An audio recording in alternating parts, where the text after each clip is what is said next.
سلام دوستان، من احمدم و اینجا گیملایه. امروز میخوام یه اسمارت واچ خیلی خفن و با یه پک جذاب که داخل پکش کلی بندای خفن، یه بندای با کیفیت داره، نه بندای معمولی ها، بندای با کیفیت و خفن که هیچ جا پیداش نمی‌کنی و برات آنباکسش کنم و معرفی کنم. با من همراه باش، بریم آنباکسش کنیم. این اسمارت واچ از برند وسمیه و اسم مدلش VS61 اولترا 2 هستش که 7 تا بند داره با یه دونه اسمارت واچ. پشتش هم که نگاه میکنیم یه سری قابلیتاش اومده بر ما نوشته، از اینکه فول صفحه است و با دو تا انگشت میتونیم مکالمه ها رو جواب بدیم، یا این که میتونیم پیام ها رو ببینیم و جی پی اس.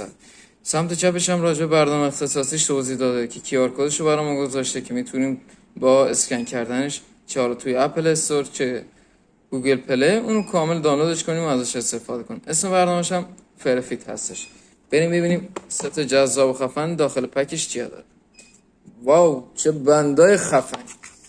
یه بنده حالت دوختور داره، سبکش سبک دوخت کار کرده ولی خب جنسش پلاستیکه. یه بند رولکسیه که خیلی بند شیک و سنگین خفنه.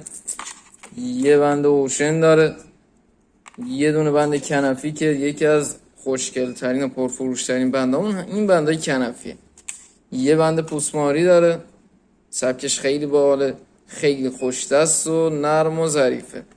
یه بند سیلیکون و یه دونه بند سبکش مثل سبک پوست تمساح میمونه. نگاه کنید نزدیک، خیلی سبکش باحال. این بندا رو فکر نکنم بتونید جای جدا صورت تکی تهیه کنید. به همراهش هم یه دونه شارژر داره و آخر کارم اسمارت واچ است که اصل کاری است. این اسمارت واچ خیلی خفن و جذاب. بریم با هم دیگه براتون معرفیش کنم.